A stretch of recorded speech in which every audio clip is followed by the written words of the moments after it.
Mr. Alam did not speak to any of the family. Sidra was the sole person dealing with everything. Miss Alam was really sick at the time, and they were in Dallas in another hospital. So Sidra basically told Mr. Alam, don't worry about anything. I'll take care of it. You worry about Mom. Her husband will take care of the businesses, and she'll handle all of this. So that was what was decided in between all three of those. Do you think that any of that was encouraged by the Gray State team? So I believe when the whole documentary thing happened, I think, yes, I do believe, I think they took advantage of Sidra, her being naive and, wanting to see the good in everyone, which, even from certain things that had happened and while I was there, I kept telling her, just don't trust everybody. And, it stuck out to me, especially with Mason Hendricks. He really didn't want Mr. Alam on the documentary. He kept pushing for just Sidra. He even told her not to tell Mr. Alam about this documentary. He put her in a position where she was very, she didn't know what to do. But yeah, I definitely think, they kind of liked that they were just dealing with Sidra and not Mr. Alam. Because in all reality, if Mr. Alam had been dealing with all this would have been a whole nother thing. It wouldn't have transpired to all of this. It wouldn't have gotten to this, especially with the documentary. Have you seen the documentary? Yes, I have. I have seen do you have any views you want to share? And, which one? The previous cut or the one that's out there on Netflix? The previous cut.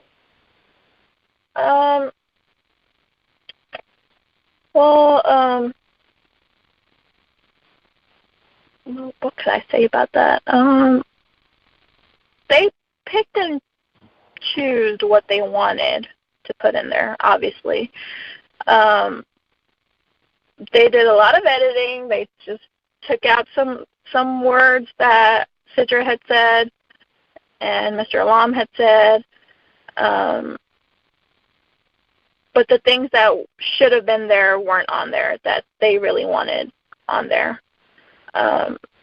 When you're comparing the two versions, is the narrative a lot different?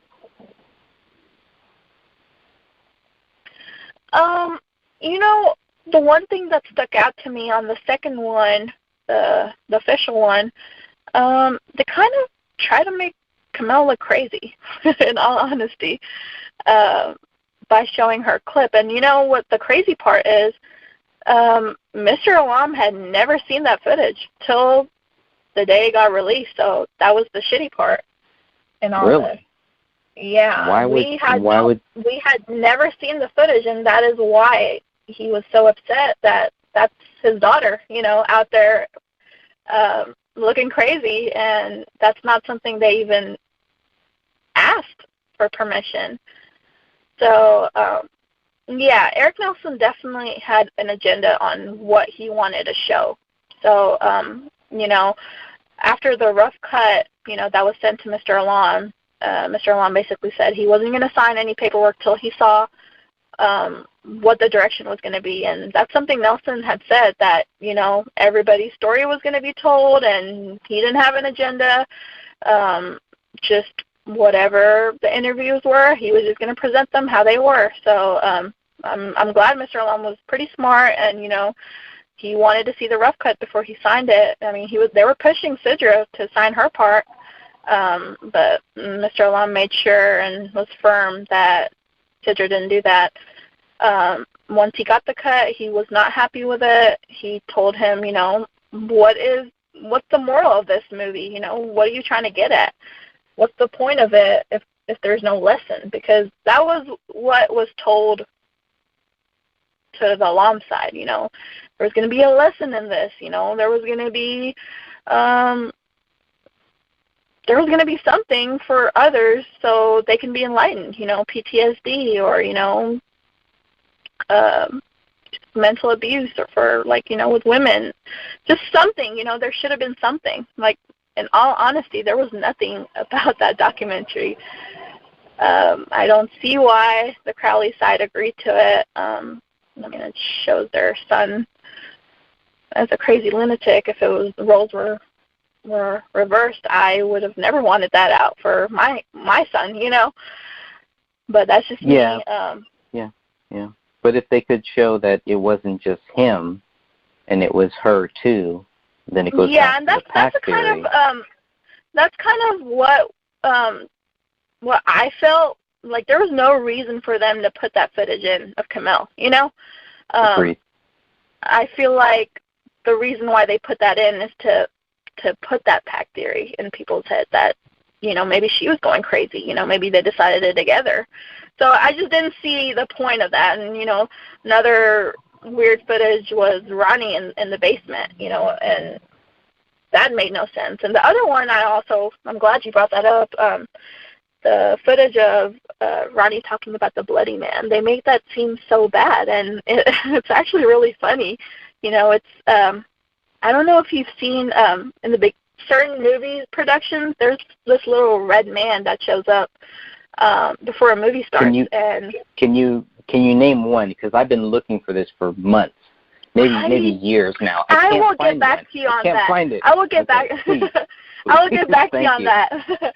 Cool. Yeah, but it's this little red man that they always scared her with. You know, he was a little red man, and, you know, that footage was actually recorded by. Could be a touchstone thing. I'm sorry. Go ahead.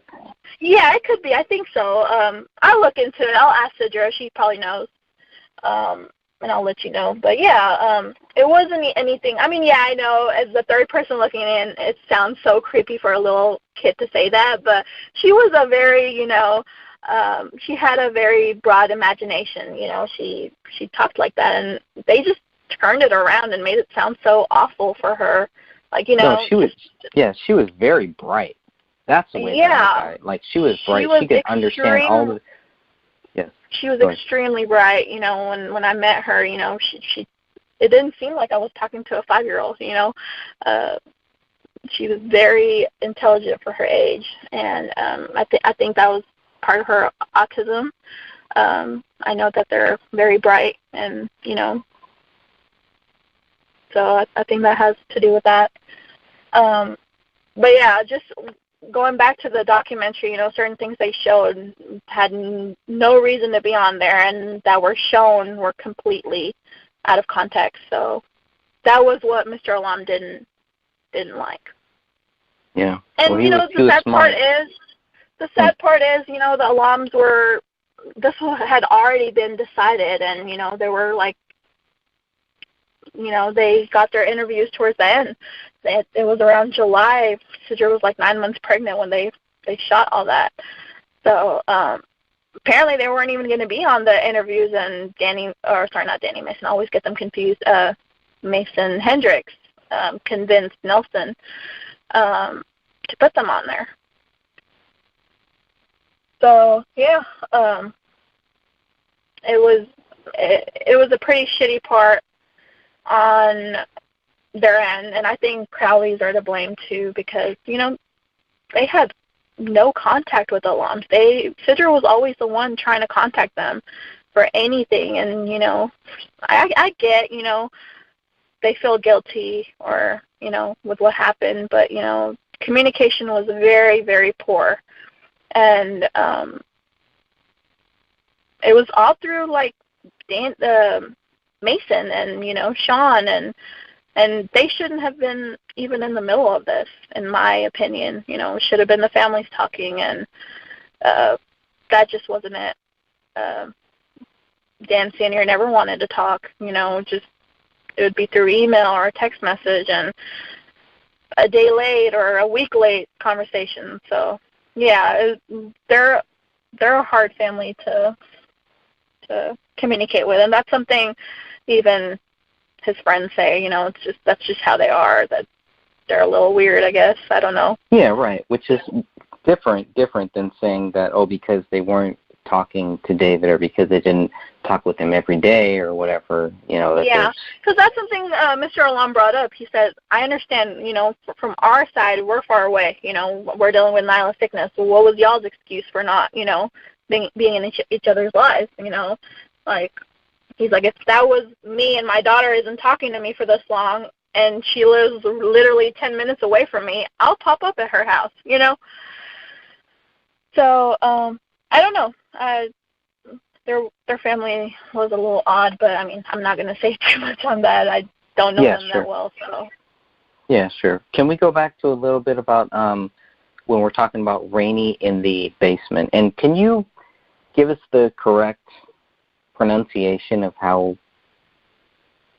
what the daughter's name? Yeah. Can you say the name? Her name is Rania. Okay, thank you. Rania. Okay, so can you give us a little thing, because you've watched that documentary, you've seen both versions of it. The version that certain people have kind of teased us with or tempted us with or whatever. But in that version, what is happening with Rania in the basement? Is there any? Honestly, there was no point of them putting that on there. It was just a little tantrum. She was in timeout, and that was all there was to it. And it was funny how she was acting. And David loved, the thing with David, he documented everything. This may be TMI, but he even recorded her first poop. But that was just him. He loved recording things like in the moment. You'll see a lot of their pictures. They're not posed pictures. They're in the moment pictures. That's what he loved. So it was just something he documented, and they chose to use that, I guess. Yeah, that seemed kind of strange. Out of all of the stuff that they had, yeah, that seemed kind of strange that they would use. They were just really trying to, prove how David was, and make him look uglier, in my opinion. Yeah, but they put that, it's not just that they showed it in there, it's where they showed it. They showed that in the cult section. So we're here talking about this cult, this and that, and I don't know, a lot of that stuff. You just don't get a good feeling after you watch that. No, because it's just more like fear. It's it raises so many different things, whereas a documentary is supposed to give you closure. It's supposed to help us understand what really happened here so that we can move on. This did not. This is not a documentary. So, absolutely not. I completely agree with you, and that was part of the reason why Mr. Alam and Nelson were going back and forth. He said he was going to add some stuff in the end. Apparently he added the dog at the end. Apparently that was supposed to be a lesson, which I don't see how. It's just crazy to me. Honestly, I don't know how David's family agreed to this. I wish they would have taken back their interviews too, and this wouldn't have happened. But now, is it possible that they signed the same contract that I signed, and that then they saw it later and they were like, "Wait a minute, what the heck because is going on here?" When I went with Sidra to the hotel where they were gonna shoot their interviews, they wanted them to sign it there, and Mr. Alam was not okay with that. He's like, no, I will not sign any paperwork till I see what your agenda is. So, yeah, that could very well have been what had happened. But I also do know Sidra had told me that Dan Sr. had talked to her a little bit about this, and he didn't want to go through with this. Apparently Nelson had reached out to him when all of this had happened, right away, and he shut him down. But I think the Gray State family had a lot to do with why they went through with this. That's just my personal opinion from what I saw. I totally agree. Mm-hmm. They pushed it. Honestly, Dan Sr., he's a very sweet man from what I have heard, him talk, the way he's talked to Sidra. He's a sweet man. Think he got manipulated into doing this. His friends basically, that's what he told Sidra was, they said this would be a tribute to his his son, which I don't see how the heck this is a tribute. But, like you said, maybe he signed it off thinking that would have been a tribute, and afterwards it wasn't what it was supposed to be. Yeah, it was kind of the same thing that they told me. Oh, we just want to get to the truth. We think you guys are great. You guys are on to it. We just want to get your guys' side. And I'm sure, and now what I'm learning is they told everybody else the same thing. We just want to get your view. Yeah. That's it. Absolutely. But make sure you sign this document. Like the only reason they wanted me to sign that document was so that I could not sue anybody else, so that I cannot sue it. Absolutely. And it was just like, wait a minute, like, so I even tweaked it, and they didn't really notice it, but it was just like I don't really care because I don't have anything, but it shows that they were not trying to make a documentary. They had ulterior motives, from what I'm saying. Absolutely. They told everybody, different stories, and I really wish, we everybody got together before all of this. But they were, but they were keeping us separate. They were trying to make both families think that people that were asking questions were the enemy. Yeah. It just shows their motives. When Mr. Alam at the end, he told him, there's no way he was going to sign off on this documentary, and Nelson said he respected his wishes. He would take off both Sidra and Mr. Alam's piece on that, and that was the end of it. And he said he was going to let him know when this aired. He was going to have him fly out to New York and all this stuff. But, they honestly, it's pretty crazy, but they didn't even know when it was going to get released, the documentary. I actually told Sidra, because I would regularly check up on y'all's page, and that's where I saw it at. And I told her, I was like, hey, did you know that the documentary is getting released? And she had no idea. And then she told Mr. Alam, and Mr. Alam actually flew out to New York with his lawyer. And he was present at the release, but they had no idea. They were undercover. Right, which they shouldn't have had to be if all of this was just going to lead us to the truth, right? There was no need for any of that. Supposedly they went through tons of stuff and went through all of his videos, and I think that's something that Dan Sr. had told Sidra about. That was part of the reason why he wanted to go through with it, because he wanted someone to come in and dig information, because that's something he has always had trouble with. He always told Sidra, he can't find the why,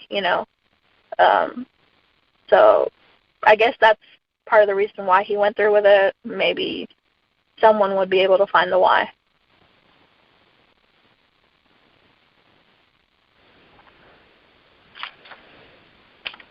Do you know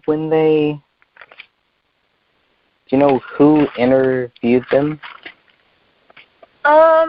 So I don't know names exactly, but Nelson was there. I was there. I was sitting outside when they were getting interviewed. Nelson was there. Mason was there. Chris Peck was there. And there were two other guys that were holding the camera, and there was a skinny guy that was holding the microphone, I believe. Yeah, they wanted to interview both Sidra and Mr. Alam separately, but Mr. Alam didn't want that. He said that if they wanted an interview, it'd have to be together, so they both sat down together. So on the raw footage, they basically, if they wanted to show Sidra separately, they just zoomed it in all the way on her to make it seem like she was separate. So how much footage is there of them, of the alarms? They try to get Kamel's side of the view on who she was as a person. Sidra talks about that. They talk about, when they got married. Mr. Alam was opposed that. They talk a lot about, most of it was for Sidra's side, when she went up there in October. So they touched up on that. Her interaction with David. And, just basically he asked stories of Kamel and if we knew anything about her paranormal activities and if they had any occurrences. And Sidra had mentioned one that she had when she went up there in Minnesota when they were living in their apartment. So she brushed up on that part. So that was on the documentary as well. And they ended it showing that she was pregnant and, something good was going to come, which was so stupid. But sorry, I just really hate weird. the documentary. No, I do too. I've only seen it once. And it was the only time that I watched it live. So I do not want to see it. But wait, so yeah, it's a bunch of vomit. Yeah, they actually didn't have the dog part then. They ended it with showing Sidra's stomach. And Are you saying, serious? okay. Yeah, well, they showed it because, Sidra's due date was actually Ranya's birthday. So they thought that was so intriguing, so they wanted to end it there by saying, oh, well, this baby's going to come on Ranya's birthday kind of thing, Oh. Okay, so they're pulling at our heartstrings. Okay. Yeah, they Gotcha. They even said that they were going to do it that way because it was just crazy to me. Like, it was just so stupid. I'm glad they pulled it out because, gosh. That seems weird. Yeah, that's weird. Yeah. They wanted some kind of emotional thing to end with. That's why they chose the dog. So everybody, he even said it. When Mr. Alam said, take our stuff out, he said, okay, we'll all have to take some stuff out. We'll go ahead and put the dog on there, so we can have that, ending to it. And, everybody can feel happy, giddy, I guess. Gotcha. I don't know how you could feel that way, but.